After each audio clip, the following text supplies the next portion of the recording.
Hello everybody, SpiritGaming here, and I just ended the 11.5 hour stream. That was amazing, thank you all so much for the support. And now let's just make a quick summary of the best PvP sets, best PvE sets. Of course we have the set gears. This is nowhere near gonna be a complete guide. I'm just gonna do a quick guide. I mean, it's gonna last around 10 minutes for sure, because I want to show you more stuff, of course. But yeah, as I said guys, thank you so much for the support this day. I'm grinding hard on YouTube, so it will mean a lot if you subscribe. Like 11.5 hour stream, we learned a lot about this class. There are still some things that I need to test out, so that is why this is not a complete stream, a complete guide, but it's nearly complete, I would say, and you can learn a lot of stuff here. So, we literally, as I said, streamed for 11.5 hours, and this is what we learned. But before I tell you what we learned, subscribe for more Giant Raja content. I do a lot of guides for Giant Raja, and also, guys, like the video if you enjoy it. It's gonna help the video a ton. And without any further ado, let's jump straight into the PvP talents. Okay, now let's actually go into the stats first. Okay, I'm gonna have timestamps for everything on this video, of course, but yeah. Let me actually lower a bit of the music as well. Okay, yeah, that's about it. So we have on the screen right here, you will probably see the stats you want to have. As a free-to-play, of course, as a pay-to-win player, if you can get to 80,000 core reduction, you're gonna be OP. If you cannot, I won't suggest you to waste too much time on core reduction. I would say keep it at like 40,000, 43,000, and it's gonna be okay. This is why. So I basically tested out the core reduction with 20,000 core reduction and 39,000, okay, around 40,000. And I was able to stay in Tomcat form for 21 seconds when I had 40,000 cooldown reduction, and also I was able to stay in Tomcat form for exactly 18 seconds when I was with 19,500 cooldown reduction, 20,000. But that might not sound a lot, but it is. It will basically let you use this once more, and you might even have a chance. You might have a chance to use this one more. So that is literally a ton of damage, especially if you crit or multi-strike it. So those 3 seconds might not mean much, but keep in mind that in those 3 seconds you attack once more, and you use this once more, and use the other ability once more. Now, of course, this is nowhere near a complete guide. As I said, I won't do a preview of the skills. I would just tell you guys what stats you should focus on. As I said, on the screen again, we will have the stats. Cooldown reduction, you want 40,000 cooldown reduction. You want around 30,000 multi-strike, and then focus everything on crit level, AP, magic attack, and earth attack, okay? That's literally what you want to get as a free-to-play player. Of course, as I said, pay-to-win players have all the stats they need, so you guys don't really need to worry about that. Of course, focus a lot on magic attack, that's a lot. Next up, I want to talk about gear stats. If you reach like the certain threshold of 30,000 multi-strike and cooldown reduction with just having 5 gear slots with multi-strike and 5 gear slots with cooldown reduction, and their stats are right here on the screen, you will probably see them. Their stats would be intelligence, magic attack, elemental attack, crit level, and AP, then you're golden. But if you cannot, then I would suggest for now just reduce that intelligence. As a free-to-play player, I mean, you, of course, pay-to-win players do whatever you want, you will have a lot of stats. So those are the stats for the core. 9 fire, 5 water, 2 wind is definitely gonna be the best for you guys. As I said, you still want that AP and cooldown reduction you get from insight, and then you want a lot of intelligence on this class. Why do you want a lot of intelligence? Well, you guys know, as I said, reaching 40,000 cooldown reduction and 30,000 multi-strike is not gonna be easy without having them on every single core, on every single gear stat. So you basically want to have intelligence that is gonna increase your magic attack by a lot, and then multi-strike by 2, which actually does help. Then we have cooldown reduction, aka insight.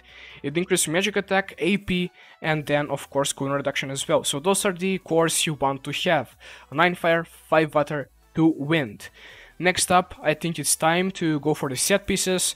You will want to have 6 wolf sets and 4 fairy string sets. That's literally it. You want to have that and you will be good to go.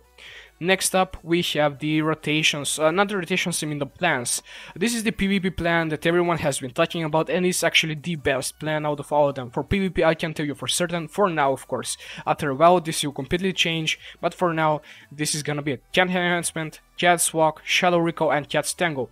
Of course, for deep talents, you want to max out this whole left tree as much as you possibly can, especially this is a pretty good thing. But of course at level 90 you have 30 points, I have 26.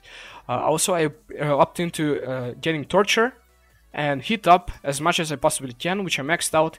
The next thing I'm gonna max out with my 4 points is this right here, Hunt, and then put 1 point in Heart Expansion.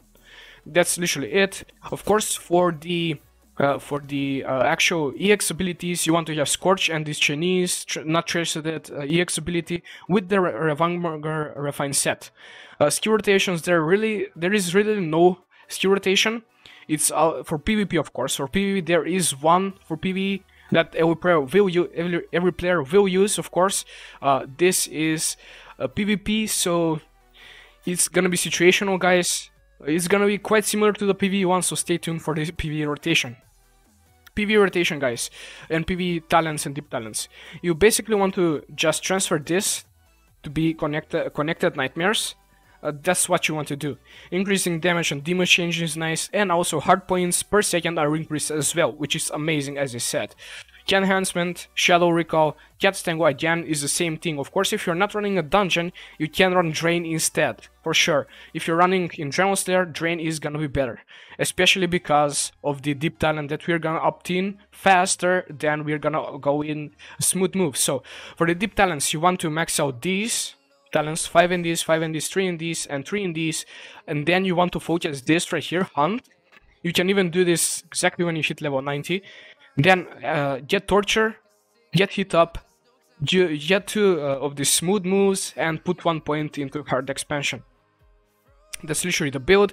Of course, the PvE ones you want are Scorch and King's Servant. Also, I forgot to mention and the Dragon Slayer. I forgot to mention one thing. You can, for PvP, if you're completely free to play and you know that you're gonna face some whales, I would suggest using Royal Fire to help out everyone around you and reduce the damage the enemies will do by 10% to everyone. So that's a pretty important thing as well. PVE Skill Rotation, guys.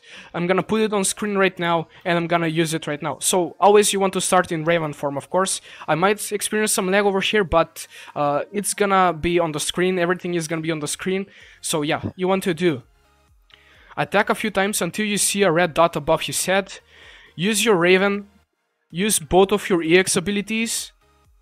Link up with the enemy. Use your fourth skill. And then literally just spam your first skill and your auto attack. That's literally what you're gonna do. Until, wait for it, we will attack like this for 20 seconds with this build, okay?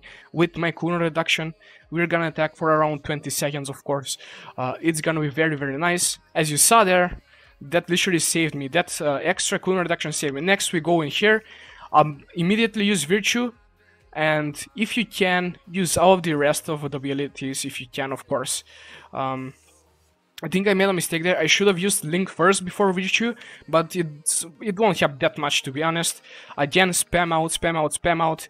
In most cases, guys, as I said, if you have 43,000 cooldown reduction compared to like 20,000 or 30,000, you will literally gain at least 400,000 extra damage.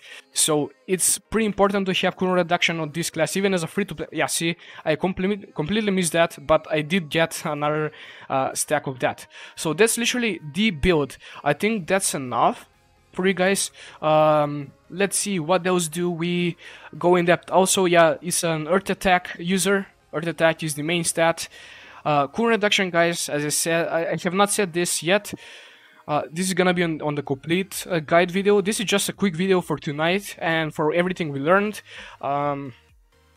Reapers or Scythes, recovery speed of hardpoint, which is this one right here.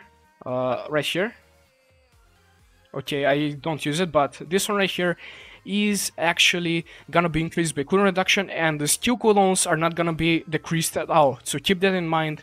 It's kind of a different class, a very, very, very different class, but it's kind of cool, to be honest. I like it kind of, but as I said, I have said in my stream for a long amount of time, I don't play mages in any game, so probably not gonna play this as much as anyways. For now, we just know that fighter encounters. Fighter has an easy time against Scythe. Of course, it's skilled matchup. Of course, Scythe can do way more damage, and with luck, it can do a lot of damage and one-shot fighters as well. And again, Scythes have a harder time against Soul Dancers, so my prediction was completely right in that case, because in PvP, especially group PvP, if you get chickened out of nowhere, you're basically dead. Count yourself as being dead. Next up, this class does not do nearly as much damage as Gunslingers do in PvE, especially. In PvE, Gunslingers do way more damage than any other class, so don't think about that.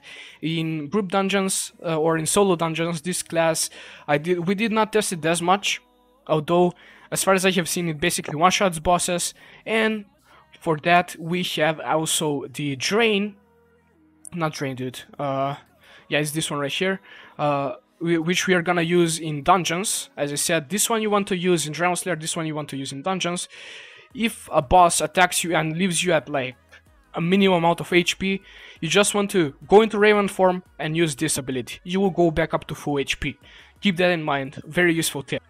Thank you guys so much for watching the video. Subscribe for more Dragon Warrior guides, like the video if you enjoyed it for more people to see it, and this was literally a summary of what we learned on the stream. As I said, probably tomorrow gonna happen, a complete guide is gonna happen, so stay tuned for that, subscribe for that, turn on the notifications, and bye bye guys, see you later.